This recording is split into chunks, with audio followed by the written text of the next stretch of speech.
Good morning, and good morning, everybody. Thank you for kicking off the program.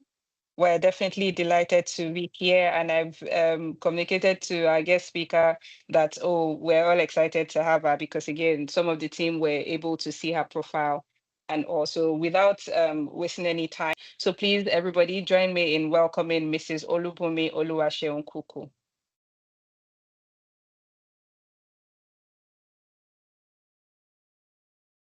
Good morning.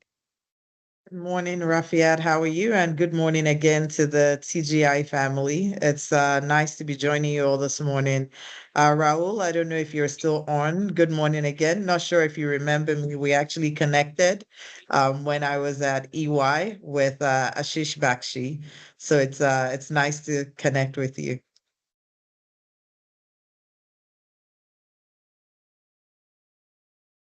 Thank you. Thank you very much, and you're most welcome. I'm so happy to see you again. Thank you. Absolutely. So thank you.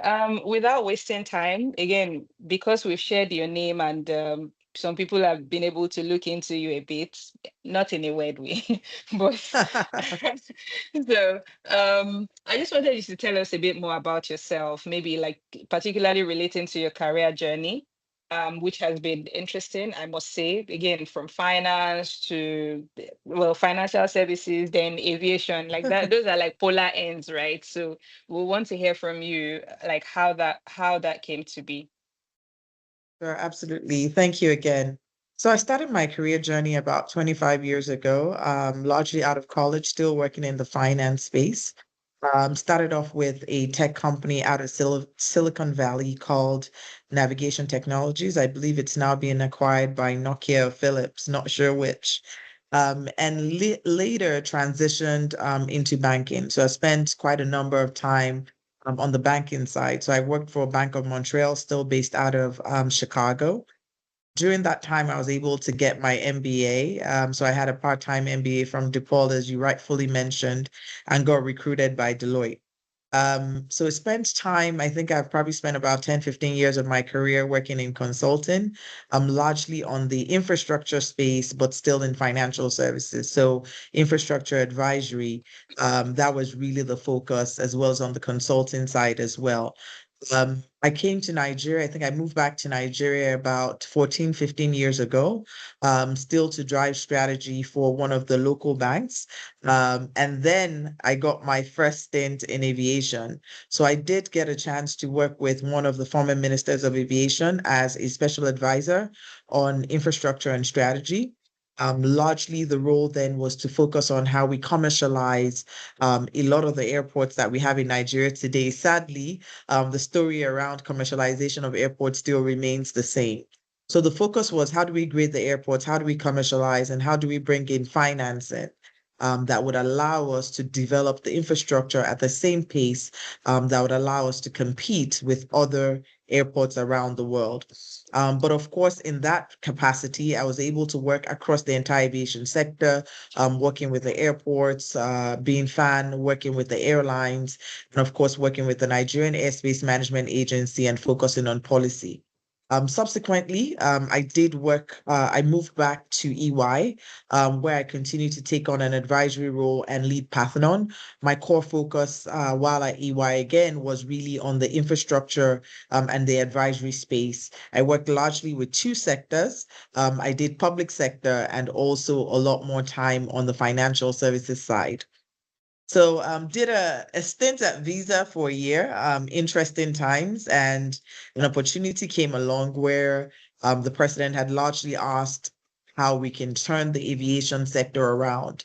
But he was really looking for someone who sort of had that experience, one, so the local experience in the aviation sector, but also global experience working on infrastructure. So if you think about the airports, there's that aviation experience that you need to have, but largely the airports are around infrastructure and safety. So when you're talking about aviation, the first thing is safety. How do we make sure people are able to take off and land in a manner that is seamless, and also we're keeping our skies safe? But the role of the Federal Airports Authority, which I take on now, is largely to drive the infrastructure and provide an enabling environment for our airlines to thrive. So that's a little bit of me and what I've done and how I ended up here. Okay. I mean, that is definitely interesting. Again, amazing journey. It looks sort of like different or divergent, but it's still convergent in a way. I don't know if that explains what I'm thinking, but it's it feels like everything was leading up to somewhere, right? And here we are. So that's really great. Um, I think my next question will be around what were the key things the key moments that you were like, ah, yes, this is I'm getting there, you know. I mean, it's interesting. So when I meet people today, they get really excited and say, "Oh, you're the first female CEO of FAAN." It is exciting, but at the same time, it remains a challenge in terms of how you execute on your tasks. But the aha moment for me, which has always been a lifelong dream, was actually my partnership at EY. I always, if you know any of the folks that I've worked with in terms of teams, they will tell you, by the way, BK, which is, the short form of my name, they'll tell you BK is very hard and she's very focused. But I believe that the consulting environment, especially working with the big fours, is an avenue that really grounds you and gets you ready for growth. By the time you've worked in a big four environment, trust me, you're ready for whatever the world brings up and you're ready to face those challenges. So I think for me, I would say that, 5 years into my career, I was very certain that I wanted to be a partner with a big four firm. And what I always say to people as well is that you need to be very intentional about your career, your goals, and your focus. So when you're taking up a new role, think about it. Think about what you can get from it and what you can give back. So don't take on a role just because there's more money to be made. Think about the career progression that you're looking for. Think about your longer term goals. Think about the recognition. So whether it's I'm looking for an entity that would allow me to have that global exposure, an entity that would allow me to build networks, or an entity that would allow me to sit in a role where I'm able to drive, I'm able to manage. It's actually interesting because when we start talking about the experiences within the public sector environment, I believe that sitting in meetings and trashing out things with board, senior level management has almost gotten you ready for the politics that public sector has to offer. Great, because I was going to, I mean, ask you a different question, but now because you've said that, I want to um, go into my next question, which is around male-dominated spaces. Politics, infrastructure, even consulting is largely male-dominated. And for women that are in TGI, for example, we're largely manufacturing and things like that. So again, highly male-dominated, right? So what were your biggest challenges? Like, what was that?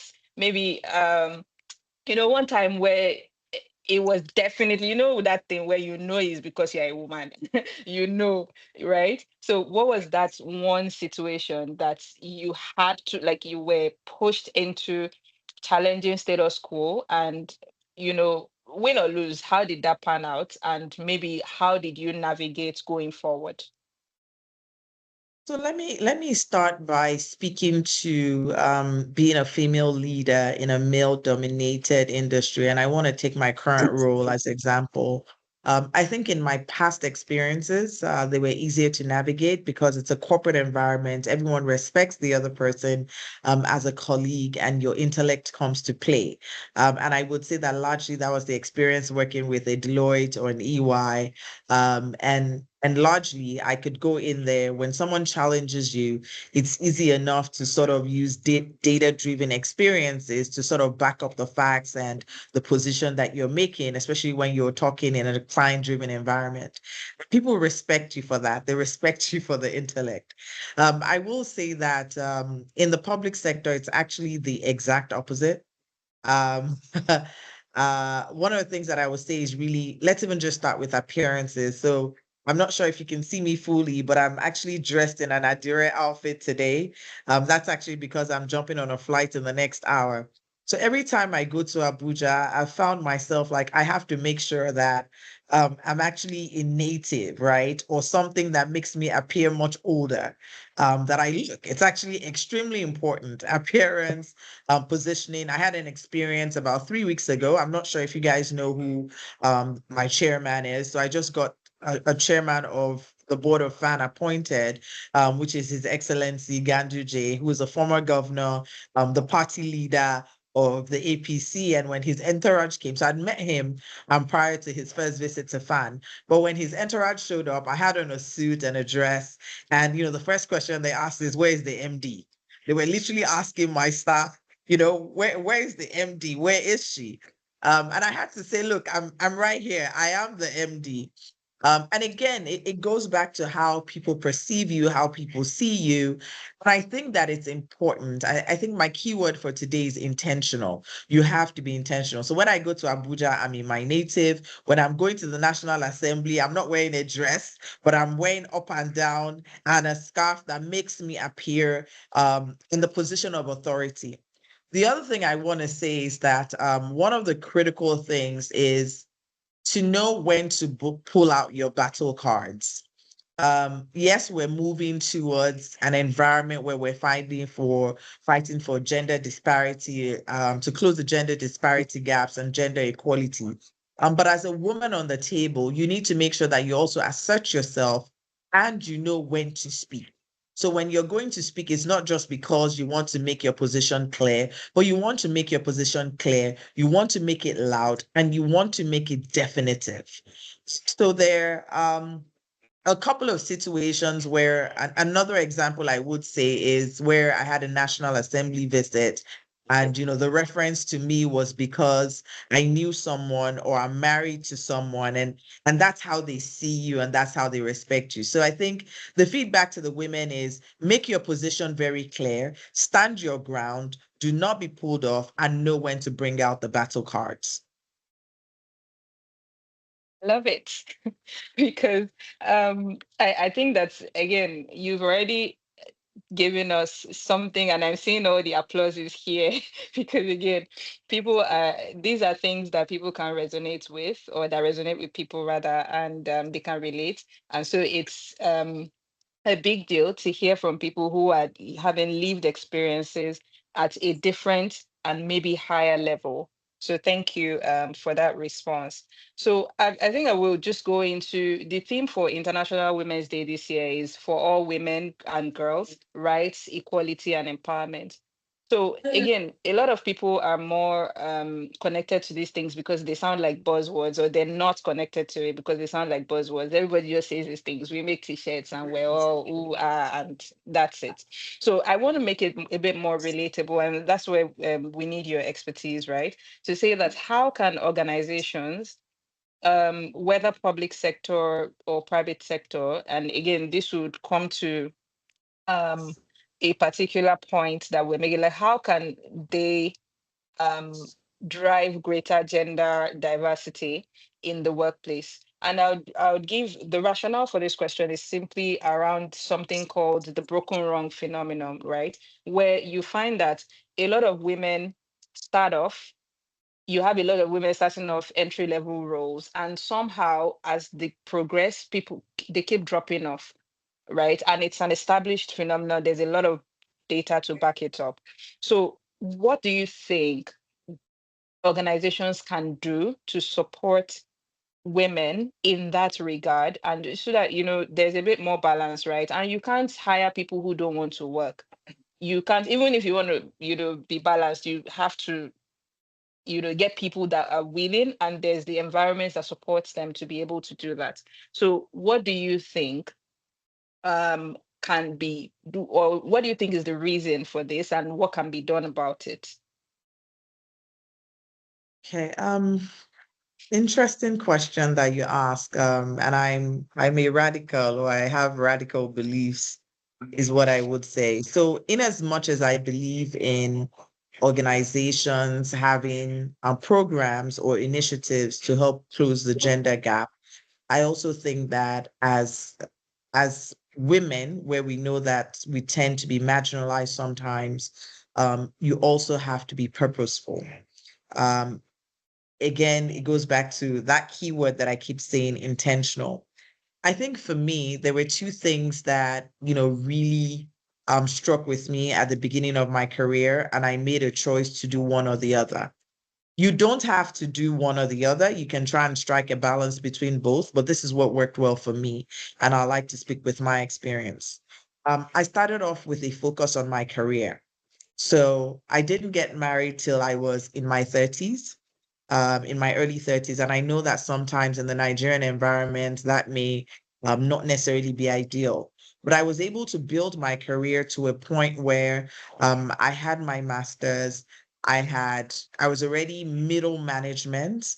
I could afford certain things and it helped me out. So at the point where I was then moving into building a home and a family, I was able to not only leverage my family, my extended family as a support system, but I could also afford some of that additional care that I needed. And I've seen that a lot in the workspace. If I strike my EY experience as one, I've seen where some of the women have to leave much earlier because, they have to pick up their kids or there's a nanny or, their husbands are working. There are others where you can then choose, look, I like to start my family off a bit earlier so that at the point where I'm now building into my career or I'm in sort of that mode where I need to run, the family's older, the kids are older, and then it's easier for me to strike that balance. So I think you need to figure out what works best for you, in addition to the initiatives that the organization is putting together. Where my radical belief comes in is I do not believe that the initiatives that are being put together it should be in a form where it almost appears to be a disadvantage to women. I will give a a disadvantage to men. I'll give a perfect example. So I've worked in an environment where consulting, you have very long hours, and you have a team, a blended team, and someone says, "Oh, let's let the women go early." I don't necessarily believe in that. My philosophy is I want you to put in the work and put in the time to get the client's work ready, but I don't care where you work from. So the initiative that you're putting in is more around, as you're looking at the work-life balance, you're also looking at working in a virtual environment and having tools and technology that allow both the men and the women to be able to do that. So in organizations identifying initiatives for gender balance, I think let's also be compassionate about what we do, and let's also make sure that it's not perceived as negative or unfair to the others. And I think that that's fantastic. So I can see some men here and they're all like, yeah, yeah. So, um, and I think that that's quite valid.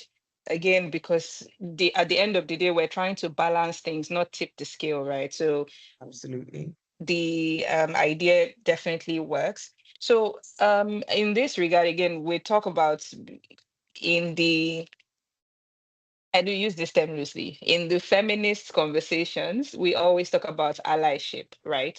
So, how can men be better allies, right? Or even women who have crossed or that are now at the table, how can they be better allies? Because again, lived experiences, even for women, are not necessarily the same.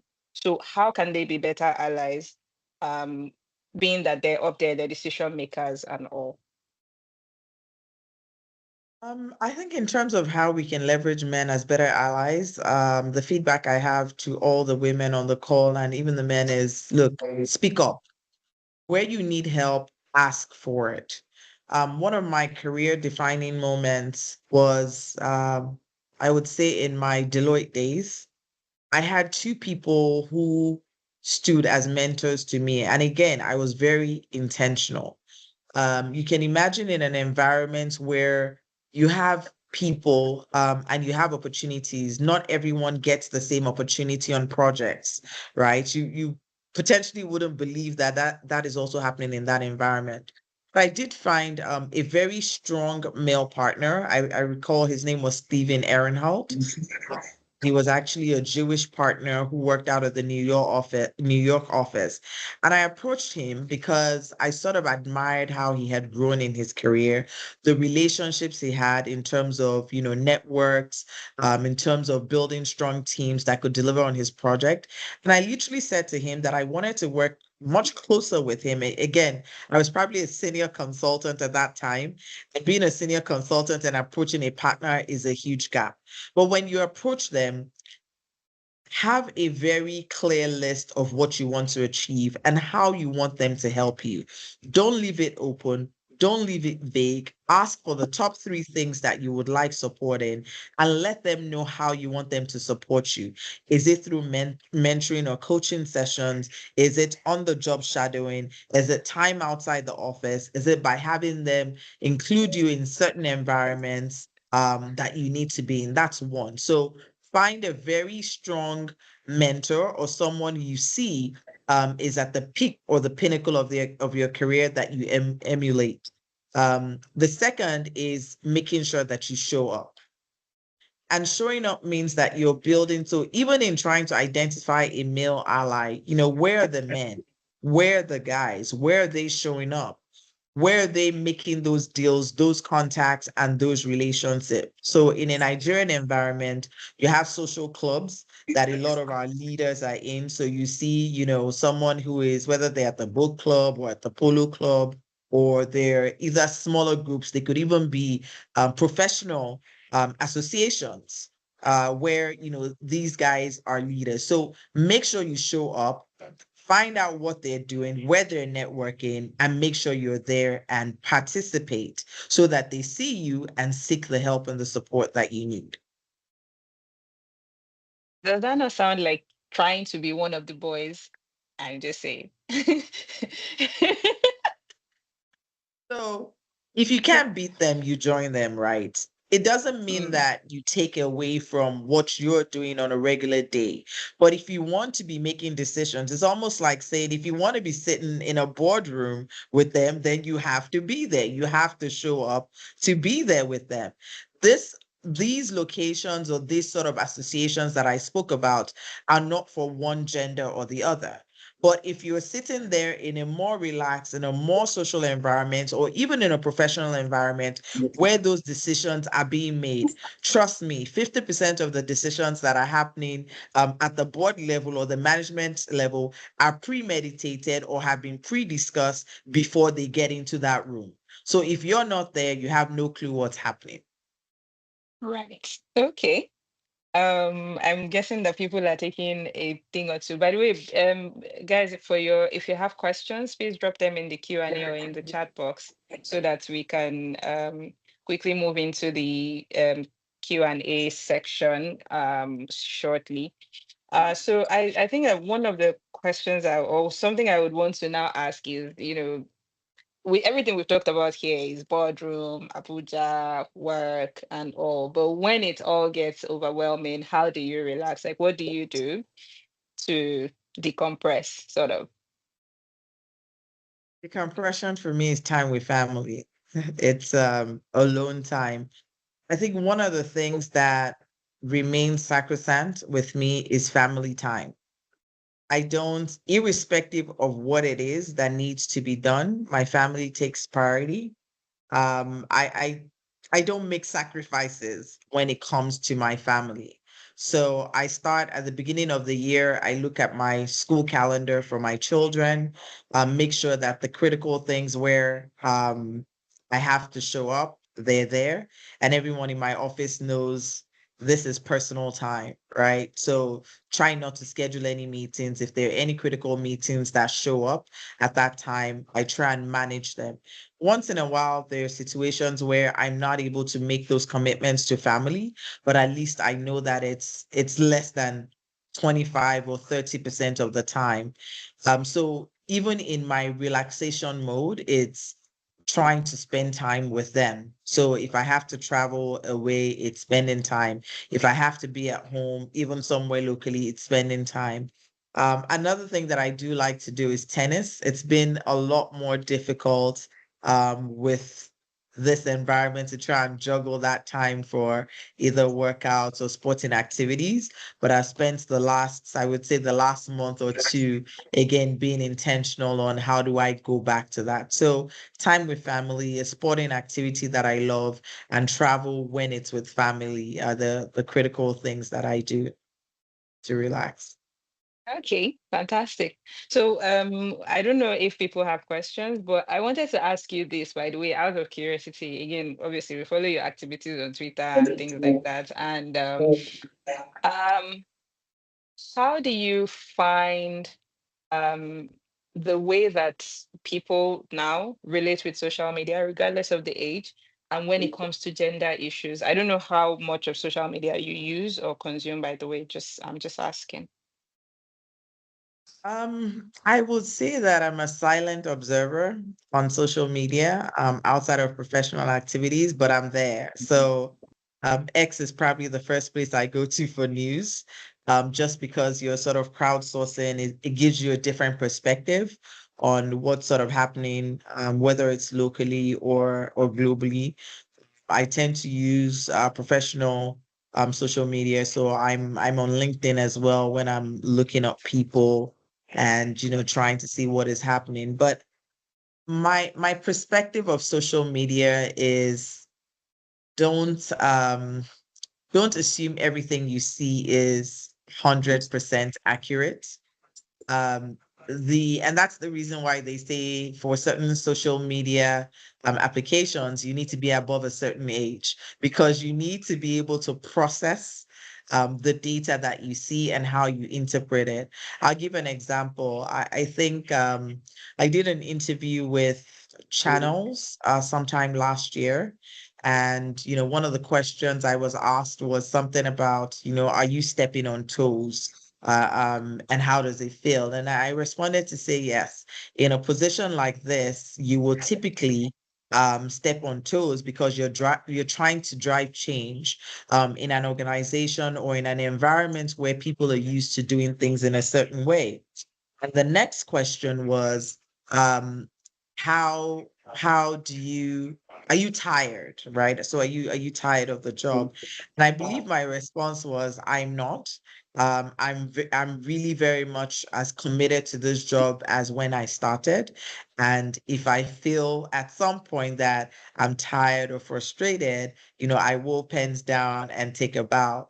And I believe I woke up on the pages of social media 48 hours later, and the headline was something about MD Fan threatens to resign because of X amount of money required for the runway. So two totally unrelated conversations. The facts are there because it was actually a recorded or a live interview. So if you listen to the interview, you sort of know that it's different. So my point is, with social media, try and interpret what you see, rather than take it as what it is.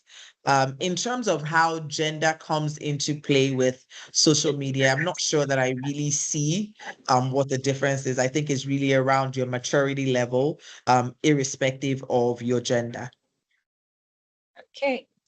Um, nice, actually, and I won't say that that particular interview I was like, oh, okay. And then when I saw the commentary after, I'm like, how did we get here? So I can't even imagine you being in the center of it all. So how we have a question here that says, have you ever worked in an environment where you felt undervalued? If so, how did you navigate the challenges and what strategies did you employ to maintain motivation and effectiveness? I'm living that environment right now.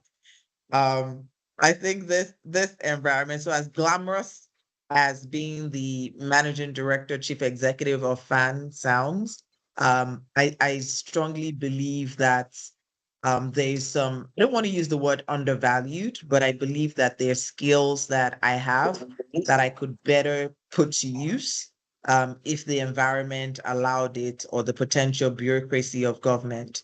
For example, is we talk about dilapidated and aging infrastructure, right? So given my finance experience, ideally, and looking at the cash flow that the organization has, it's as simple as saying, look, let's clean up our books, let's issue a bond.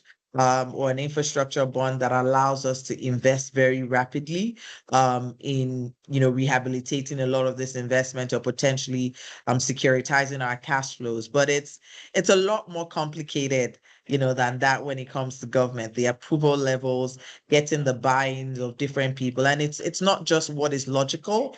There's also you sometimes tend to find things as, ethnic sentiment. So do I rehabilitate Kanu first? Do I have to do all 5 locations, all 6 geopolitical zones at the same time? So I'm learning. I'm learning to sort of take into account the political environment, how it affects certain decisions, and where I believe that, there's a strong passion or there's a strong need. I then try and push. Again, know when to bring out your battle cards. Great. I'm sure that we can find a lot of sense in that response and relate it to our own local situation. So I think that the last question here is, what would your advice be to someone who is transitioning into a new career? Um, In transitioning into a new career, I think take time out, first to understand why you believe this is the right decision for you. I always like to work in buckets of 3 to 5 because I think they're simple enough to remember, they're easier to follow. So journal, write down the 3 things you want to achieve in this new role that you're transitioning to, and then be purposeful.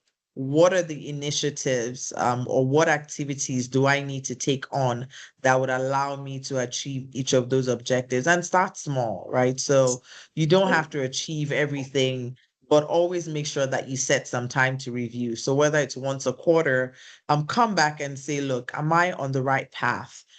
Do I need to deviate? And I always tell people that success is really not about how many times you fail. It's more about how many times you fell, got up, and recovered and keep going. So the key for me in career transitions are, what do I want to achieve? How do I want to achieve it? What are the critical things that I need to do? And have very clear milestones for those achievements. And of course, continuous review. Okay, I thought I asked you the last question, I promise, but this is not it apparently. So, someone is asking, how do you navigate between feeling you're not doing enough? I mean, I want to believe that that's something around imposter syndrome, right? So, what do you think in that regard?